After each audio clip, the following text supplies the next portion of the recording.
The following episode of the Words with Wade podcast is a little different. We felt it was necessary to have an open conversation.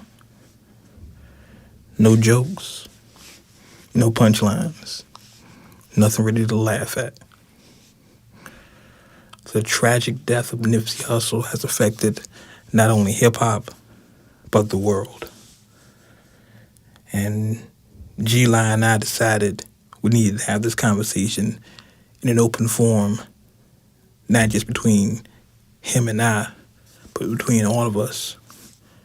In these last 2 to 3 years, Uncut Nation, we've become a little family. And when something affects the family, we need to have a family meet. You're going to hear a lot of different viewpoints in this episode. One thing I ask you to do is don't read it. Don't believe everything you read online. Don't believe all the gossip and the rumors. Look for the facts. Look for the truth. Respect Nipsey's memory. Respect his hustle. And now, the Words with Wade podcast.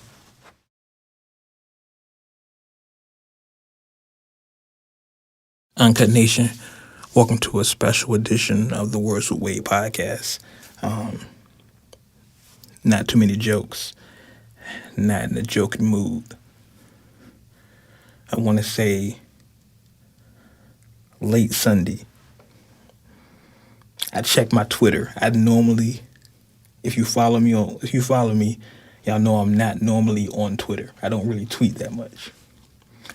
But I jumped on Twitter and I got the update that 3 people were shot in LA. That's how it happened. I saw that, and then I had an update maybe a minute or 2 later, that one of those people were identified as Nipsey Hussle. And my first reaction was, damn, they shot Nip. He'll be all right, though. He a G. Literally my first reaction.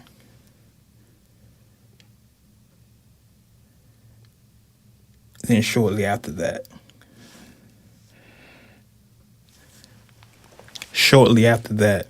I got the update from, I think it was NBC. Is that right, G? That sound about right? Yeah, that sounds about right. Where they posted that one of the victims in the shooting had died, and he was identified as Nipsey Hussle.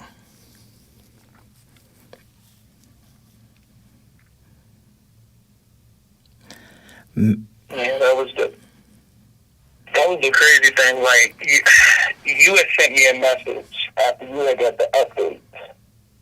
So I was like checking everything that I had, like every 5 to 10 minutes.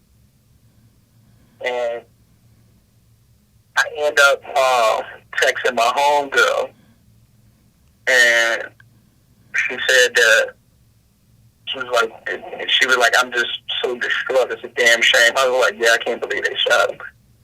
And her next message came through, and it's just like, oh, they just announced he's dead. And I immediately called her. I was like, nah, that can't be true. She was like, nah, I just saw it. And I refreshed my computer screen, and that was the first thing that was up there. So I was like, yo, I'm gonna call you back. I got some phone calls to make. And immediately called you. Yeah, I was about to say, me and you started talking. And a range of emotions for me personally. And G, like I said, we're in the same age bracket. So for me, it was, I want to say, worse than when Pac passed. Because when Pac passed, for me, it felt, and I'm being honest, it felt like I died. It felt like a part of me died. Like Pac was the living embodiment of my spirit. You know, if If there was something I wanted to say and I couldn't say it, Pac said it for me, and he screamed it at the top of his lungs. But when Nipsey died, it was different. The first thing I typed out was, "This hurts. This one hurts." And that's the statement that I've heard and read anytime someone talked about it. It was like, it just hurt. Like, there's really no other way to describe it. It's like one of your best friends, or like a real close family member that died. Like, and it's like a surge in energy, like, that you can feel everybody else feels the exact same hurt. Exactly. It's like I'm still 2 days later, I'm still processing this. It felt like somebody ripped out my chest. You know what I mean? Ripped my heart right out my chest. Because for me, I was raised, if you do everything the right way, you'll be okay. I believe that. I raise my kids that way now. Do everything the right way. And for all we know, Nipsey did everything the right way. Granted, he had his past, and we all have a past. But everyone that I know that know Nipsey say he was a stand-up dude. You could just tell that from his demeanor and how he spoke. And like you said, everybody got a past, and you could definitely see that he had made up his mind that he won't gonna leave this world with a negative image. Like, not even just for himself, just to show that every black man that, you know, got tats on his face, or, you know, made missteps here and there growing up, isn't to be feared, and that there's always a chance for you to change and better your situation. And no matter where you come from, if you make the active decision that that's not going to be who you are, that's not going to define you, you can be better. He wasn't the "I'm a product of my environment" guy. Like, yeah, I come from this, but look what I am now. I dropped out the 10th grade, I believe, but look what I am now. He was the embodiment of every lesson I was ever taught in life. Each one teach one. You know what I mean? Buy back the hood. Be a stand-up man. Like, all these lessons my father and my uncle taught me, that, especially in this generation, seem lost. Nip was that for me. So when I heard he passed, he was killed, he was assassinated, it hurt. All I could say was, "This hurts."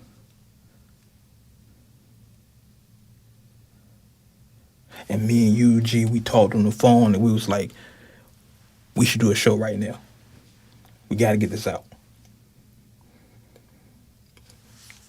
Yeah, that was, like you said, that's the only way I can describe it, bro. It just hurt. And it's so wild. Like, my Monday was just rough. And it was like everybody that I spoke with, except for one person, they were just like, it was the longest day. Like, work just dragged on. the work was crazy. If they had to deal with customers, it just seemed like everything just annoyed everybody. Like, after I got off the phone with you, a friend of mine texted me. And the first thing she said, it wasn't like hi or whatever. She's like, you okay? She knew. You know what I mean? My response was, they killed Nip. She knew. She know me well enough to know what she like to say, the similarities in me and Nip, that hurt me. And then the internet rumors start. The rumors of the Dr. Sebi documentary. Now, I had actually posted a tweet from someone, and I don't remember who the tweet guy was or whatever, but this was something back in January. And I said, hey, if something happened to Nip, it's because of this documentary. And to this day, we see that theory online, very prevalent. People are talking, the government killed Nip. The pharmacies killed Nip. It's a conspiracy. And me and G, we talked about this as well. Yep.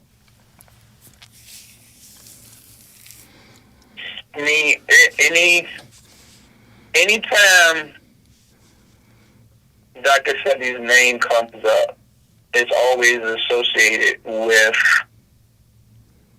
government conspiracy, even going back to Left Eye. Because after she started speaking about him and wanting to take his methods to, I think it was like non-licensed pharmaceutical companies or something like that. She wanted his techniques and remedies, I'll say. I don't want to say medicines, but remedies. She wanted to put them out there. And then the whole, her death happened. And his death happened. So, even Nip said out his own mouth during the interview that when he mentioned that he was going to be doing the documentary, he started, getting text messages and phone calls with people telling him to be careful, and all of that. And that's when he was like, if something happened to me, y'all better ride. Yeah. But, I mean,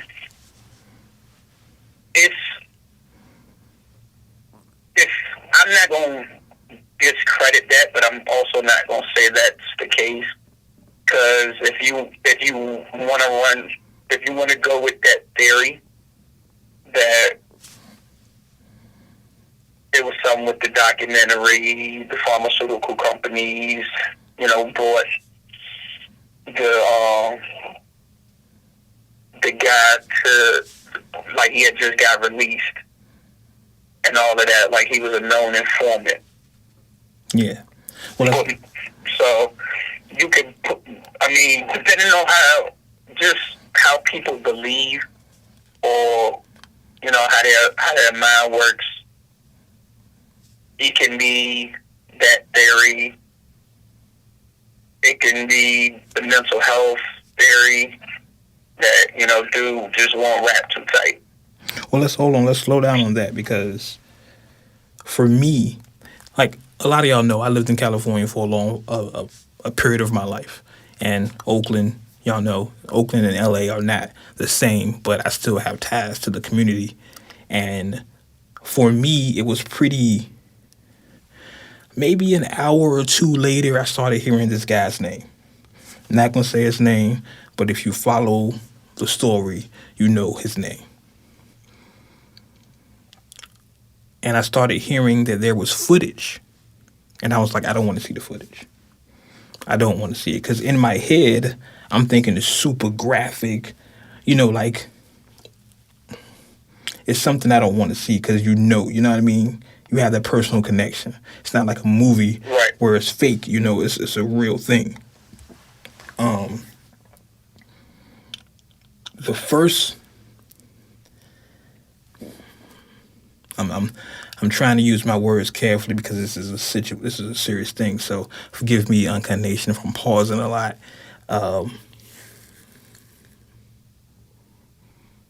When I finally saw the first camera angle, the first footage, and I couldn't see anything. Like, the only thing I saw was dude creeping around the corner, right? Because, like, the first camera angle they showed us, where it was, he crept up, and, like, all the shooting happened at the top of the screen. So I couldn't really make out what happened. But I heard what had happened. When I heard the story that this guy was around Nip, and Nip didn't want him around him. He said, "You were a snitch. Get it from around me." That's the story I heard. Dude came back and killed Nip. That's the story I heard. And I didn't believe it at first. I'm perfectly honest, Uncut Nation. I did not believe it. I was like, no, that can't be. It can't be that simple. It can't be that easy. It can't just wrap it up in a bow like that. This is what happened. Boom, boom.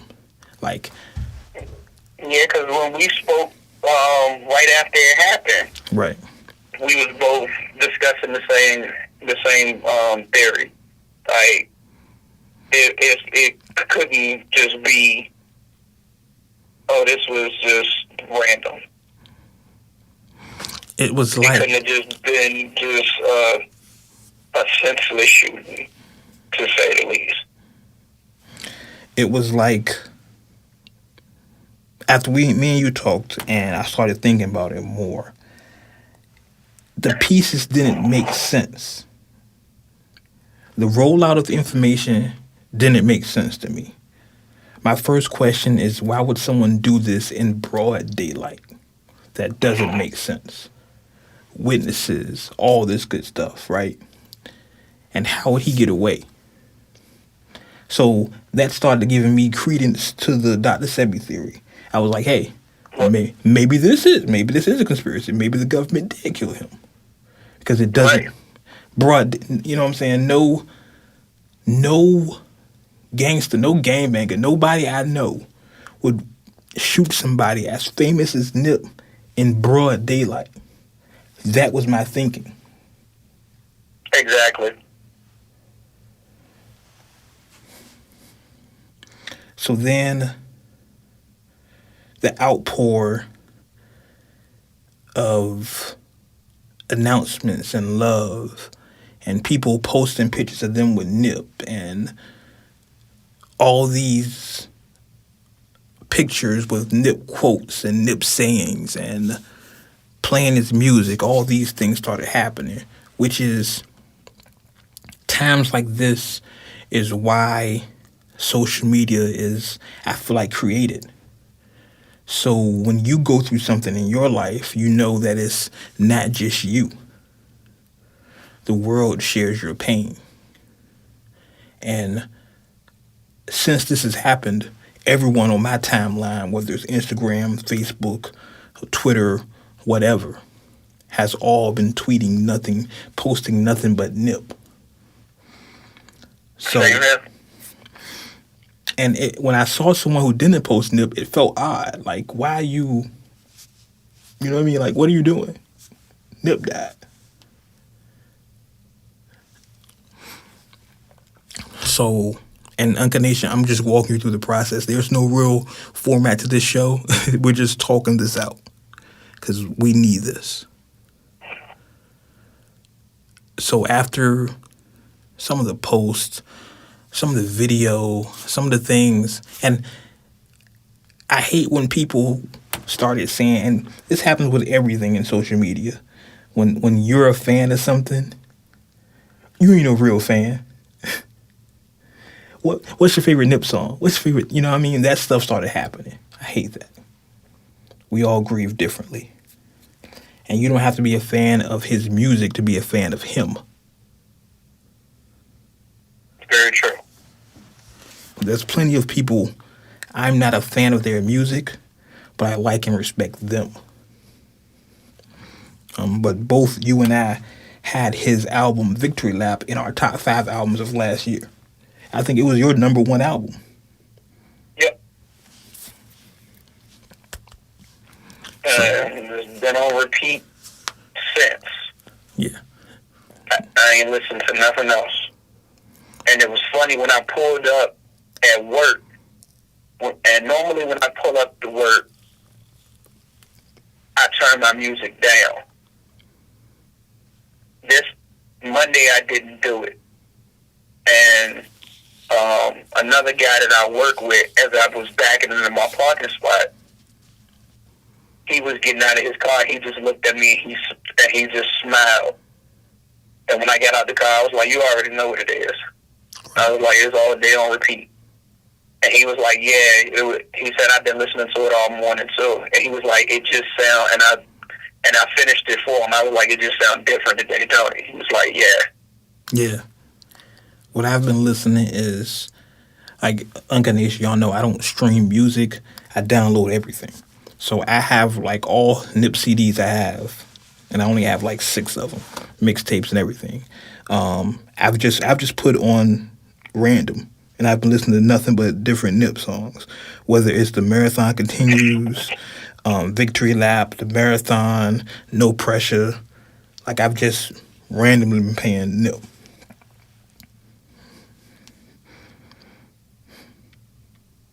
That's just crazy, man. It's he was 33. He was young. He was... I don't want to attempt or discredit or even try to deliver a eulogy for Nip. This is not what this is. This is something that needs to happen. A conversation that we're sharing with you.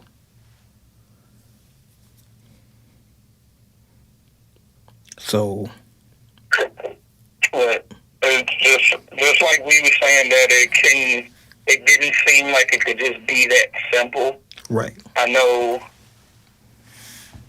later on while I was scrolling on the timeline and trying to find other information, I had seen video posts. But a dude in the car on his live. Yeah, you had sent that to me. Yeah. Uncut Nation. And the first one that I sent you, whatever page it was on, they took it down. Because you could see the guy's face clearly while he's speeding in the car on the highway. And he literally says in the video, he was like, yo, I just shot Nipsey Hussle. I just killed him.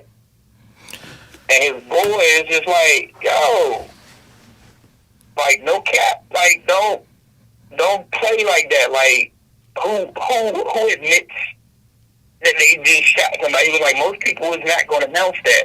Right. And he was like,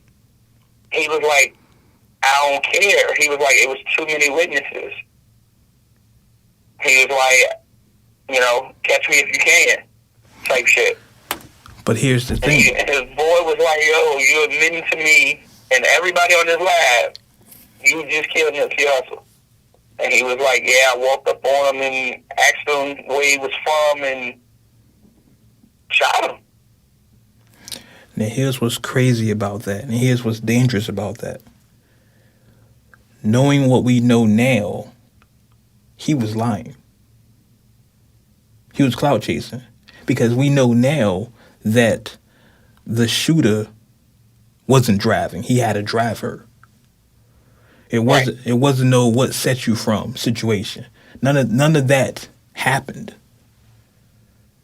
That's dangerous to sit here and say, I did this. Maybe that person was there and saw it happen.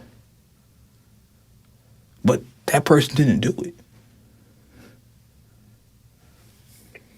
But That's what makes the whole situation crazy, man. Like, why would you try to claim that? Right.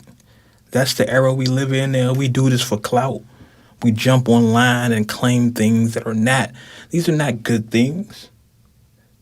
You would claim that just to get some recognition.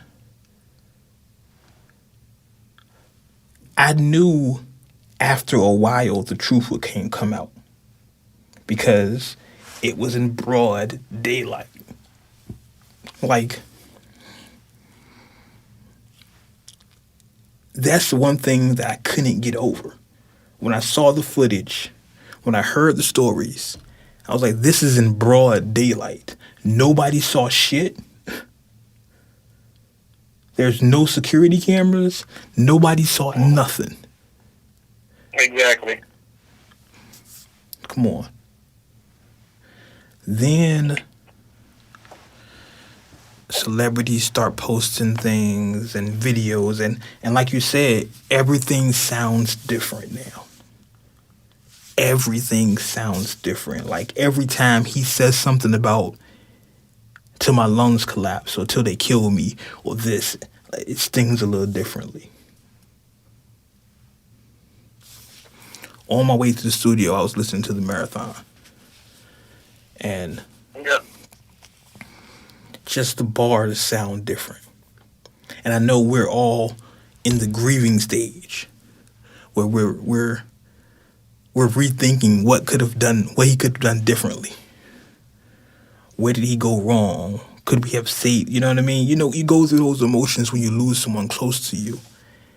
And I always hear when people say, well, you don't know him for real. You never knew him.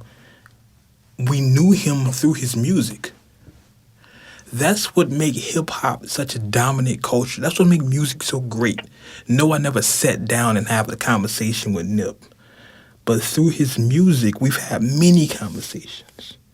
Through his music, through his interviews, through his own words, I know who he was. That's why this hurts. That's why we're so emotionally invested. I feel like the same thing happened when Prince passed. Like, there was a point in my life where there has always been a Prince. You know what I mean? Like, I've grew up through his career. So when he passed, I didn't know how to act. Like, he's always been here. Yeah. And through his music, I knew who Prince was.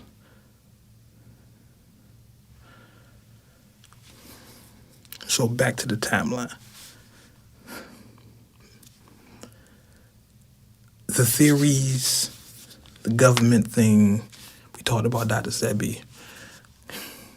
And I saw someone posted that, what is it, Martin Luther King, this person, that person, all these people died on the same day. That's a lie. The thing about the internet is there's no fact checking.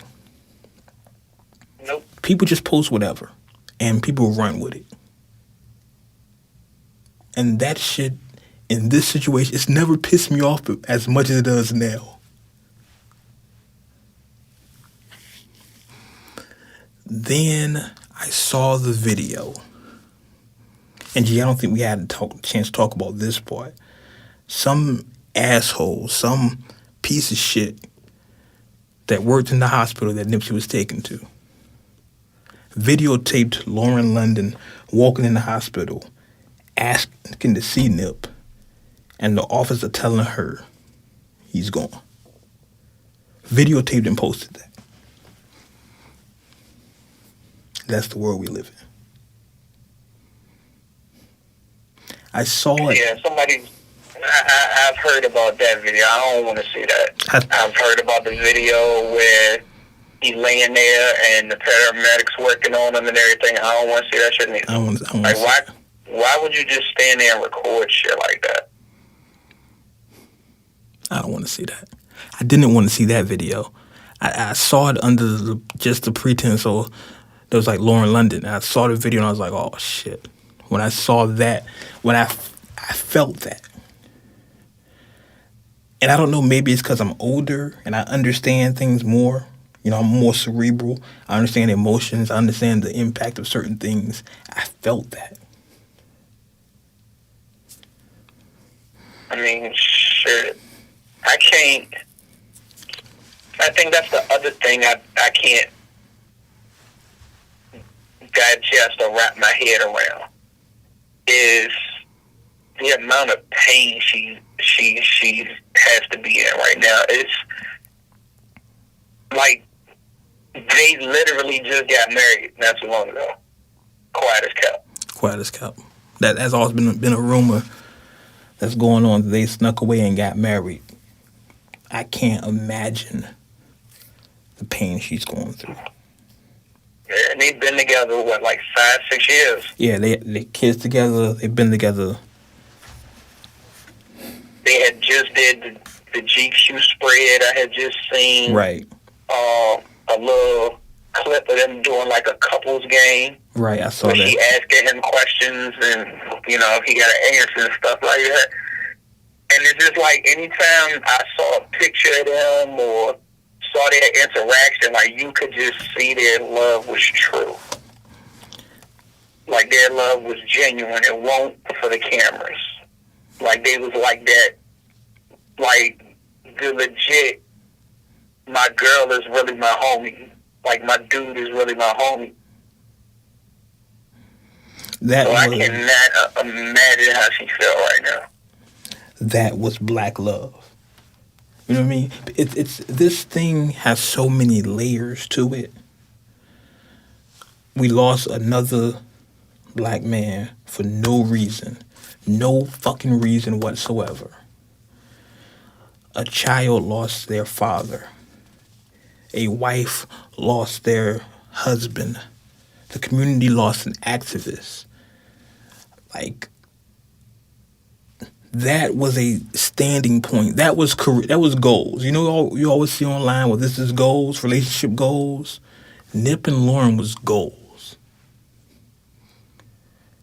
And that's another family that grows up without a black man in the household.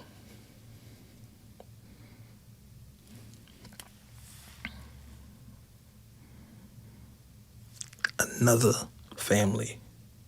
Another daughter that has to grow up without her father.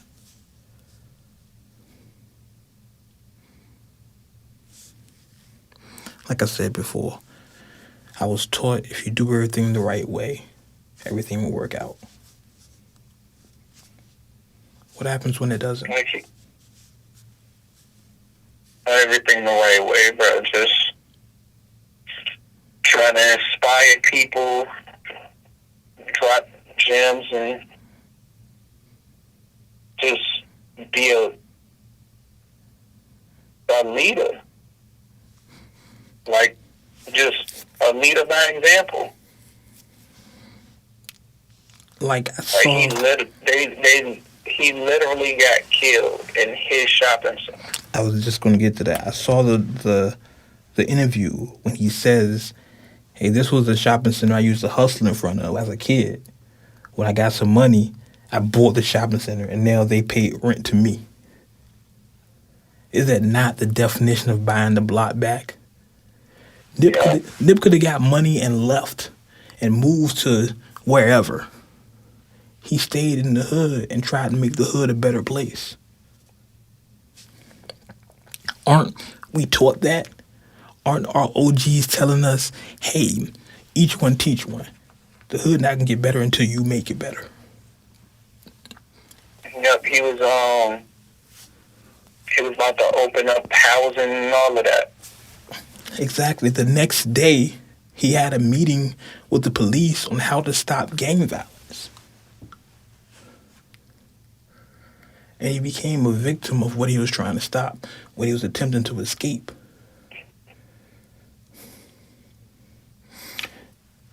Let's go. Like literally.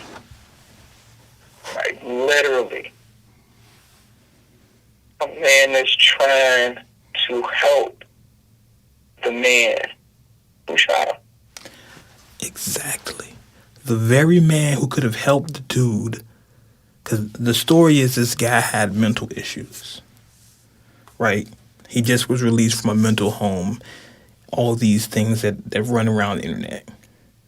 So it's feasible to believe that one of Nip's programs, one of the things Nip was doing, could have helped him.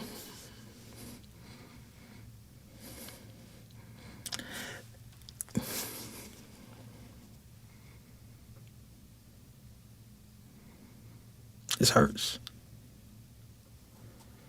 This hurts on so many levels.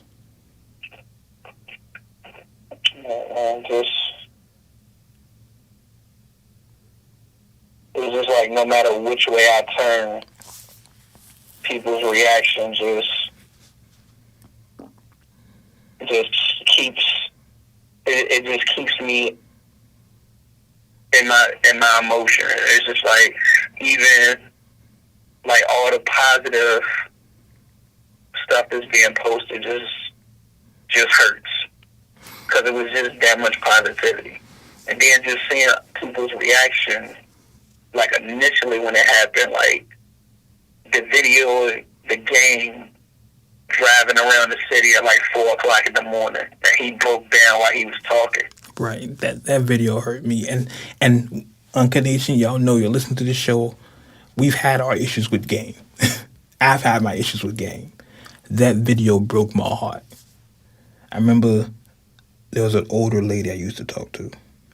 And she said, one of the worst things you can ever hear is a grown man crying. I understand that now.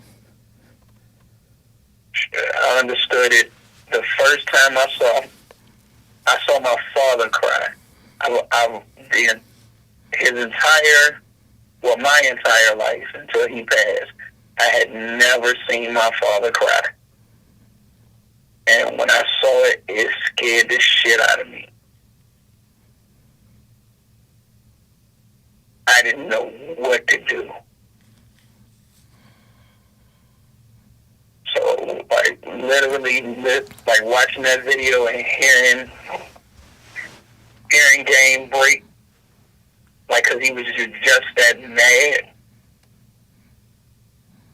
That shit hurt. The video with Davies, he's just like, it's sad. What did he say? He was like, he don't like the fact where it's sad that people was like, well, why he ain't had no security with him? He was in his own shit. He was like, you pull up to your shit, you comfortable. Like, you don't expect nothing to happen at your own place like that. Exactly. He was, a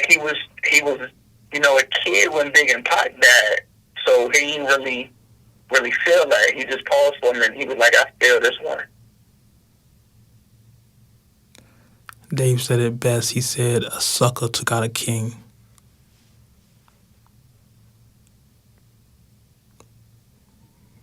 My God. And now that we're 2 days away from it, more information is coming out. And I'll be honest with you, Uncondition, I just saw the footage of a different camera angle. Like maybe 3-4 hours ago. It's still not clear enough to see graphic, but knowing the story, you see everything unfold. You see the guy come up from the corner and start blasting. You see him shoot Nip. You see him kick Nip and shoot him again. Now, that doesn't sound like a guy with mental issues to me. So I don't want the media to paint this image of he had mental issues, he wasn't right. Fuck that. He was right. He was right enough to do that. When I saw that, that's when the Dr. Sebi conspiracy theory died. I was like, because that's personal. You don't do that if it wasn't something personal. If it was an assassination, it's like one shot, whatever. If Nipsey would have been in a car accident or an airplane crash or something like that, conspiracy theory away. But this is 2099. We have footage of what happened. I said 29, my fault. This is 2019. We have footage of what happened. We see with our own eyes. Internet, Uncut Nation, stop the fuck shit.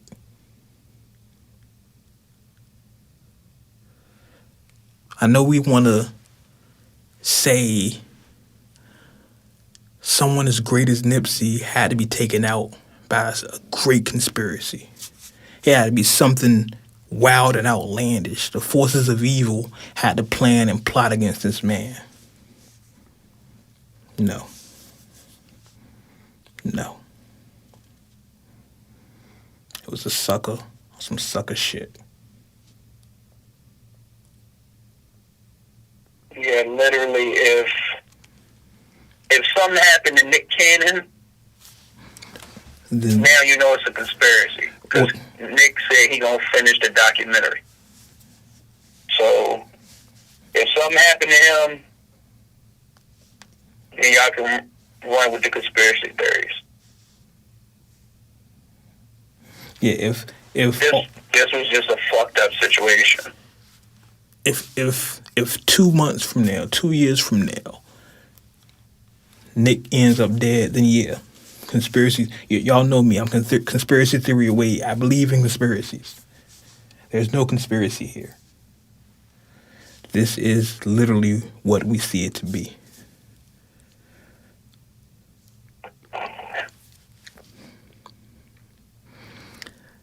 What hurt my heart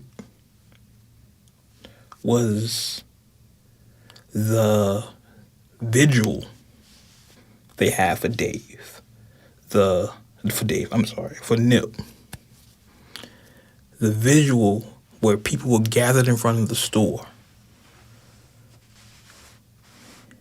lighting candles, playing music, and they started shooting.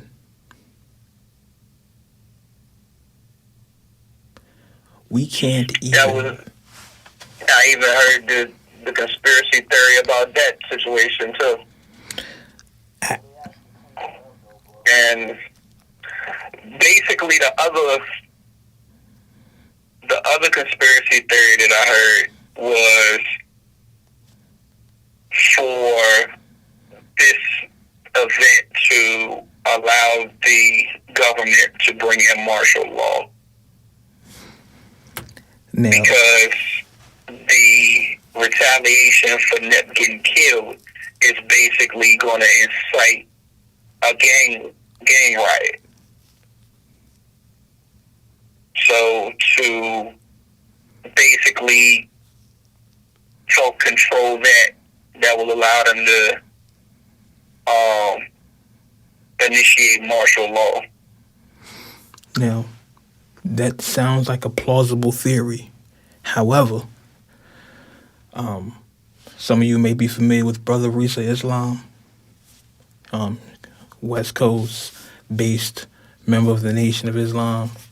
He actually was there at the vigil, and I'm just going to play his audio. You can follow him on Instagram, _ Risa Islam. So give me 1 second. Let's play this. Islam. Okay, listen, my live that I just did, it was very short, maybe I think 7 or 10 minutes long.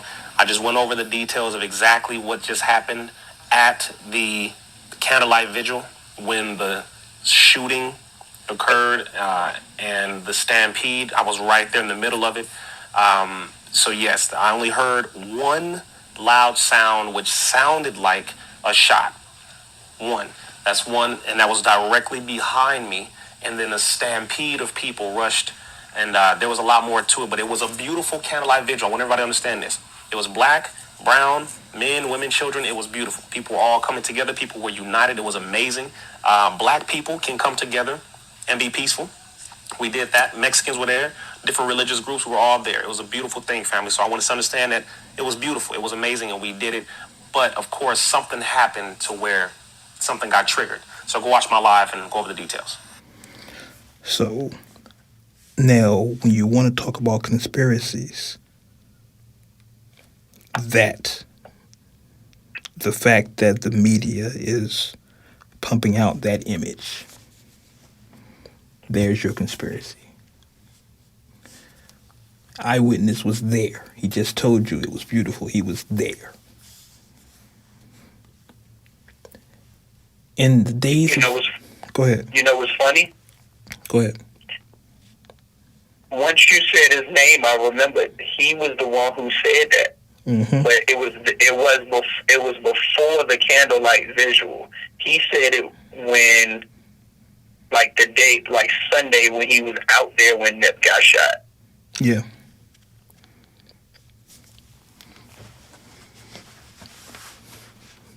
So it's interesting because I mean, again, at the beginning when we first heard it, everybody was like, "Nah, it's a conspiracy." But the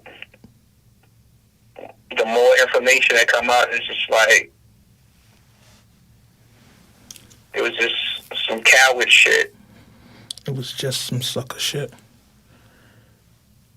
The story, and I've said this before and I'll say it again, actually, one of my closest friends, we got into an argument over it because she knew Nip, and she didn't like the rumors being spreaded and the lies. And she would just, we got into it. It's on my page and everything. We talked about it. It was just some coward shit. I want a big conspiracy. When Pac died, we didn't have the internet. We didn't have these angles. So we had our imagination. And we love to make things up and make things bigger than what they are. I get it, Uncut Nation. I went to MIT. I went to Outlaw University. I get it. This is not that. This is us. Yeah, I think the thing that also fueled Pac's theories was his music aligned with a lot that ended up happening. And once you started breaking down lyrics and all of that, it just became a whole different situation. Like, I even remember people was waiting for the 7 years to be up to see if he was going to research this and all of that. I was one of those 7 people. I was so emotionally involved in the Illuminati theory. I had the shirts. I had the theories, the records where Suge shot me and all these things. I was there. I know them all. I'm about to say, all of that was there. I know them all.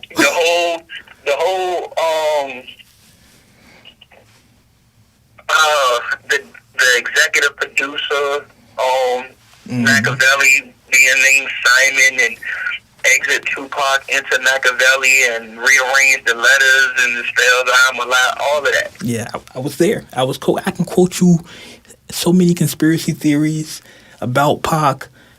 You wouldn't believe he's in Cuba right now with his aunt and all this great stuff. This was not that. No, this is not that. This is us. This is a fucking coward shot of king. This will go down as a moment in time when things change, a paradigm shift. Things need to change because this was us. The guy who killed Nip looked like Nip. You understand?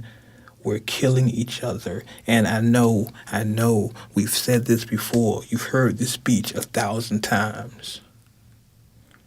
When is it going to change? We grew up with the movies, the Boys in the Hoods, the Poetic Justice, the South Central, Belly, we grew up with these movies telling you the same message over and over again. We're killing each other. We're killing each other. Nothing's changed.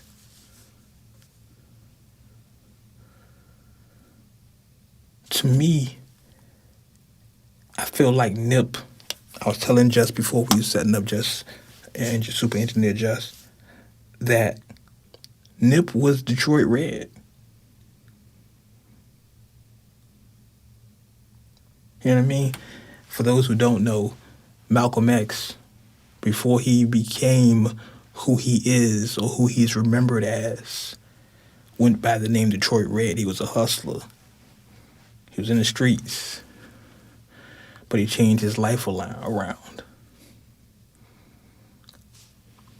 And that analogy has been used before when it was talked about Pac. And there's a lot of similarities in Nip and Pac. And I want to respect Nip's star enough to not compare him to Pac so much. But that analogy, I feel, is so accurate. Because Nip was 33. He had a hell of a long life to live.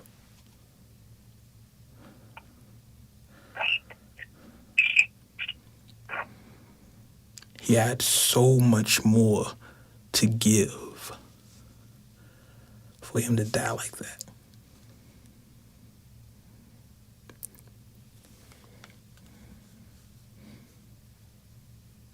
It's one of those things, man, like, sad to say that this had to happen for that conversation to resurface, that things got to change. That regardless, as much as we,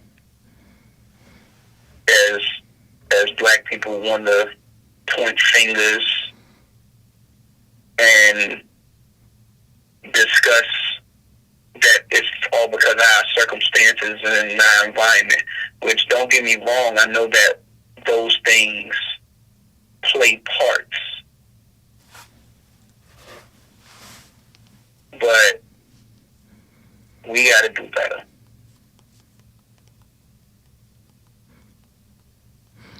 If anything, what you should learn from Nip is he was an example of the environment. You don't have to be what you were made up or grew up to be. Educate yourself. You don't. There's an interview of a young Nip where I think the interviewer asked him, "Why don't you have any jewelry on? Aren't you a rapper?" Like something like that. And Nip's like, "No, I'm trying to invest in some land and some assets." Yeah, and the guy and the reporter cut him off and was like, hold up. What did you just say? Say that again? And he repeated it.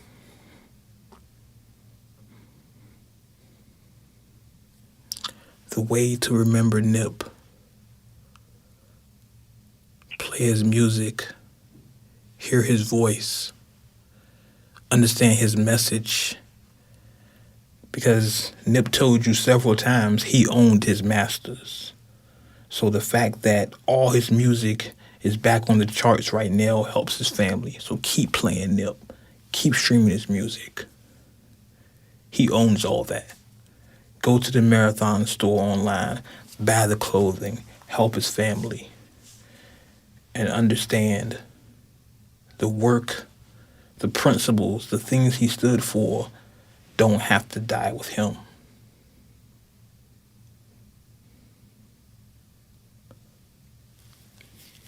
Marathon continues. The marathon continues. Remember that. Respect him enough to continue his legacy. In your community and everywhere else, we as people, as black people, have to change the narrative. We are our own worst enemy.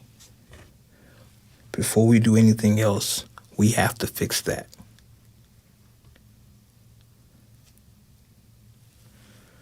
I don't want to sound preachy, because I'm not a preacher. I'm just a regular guy who loves hip-hop and loves his people. We got to do better. Anything else you want to say, Jay? No.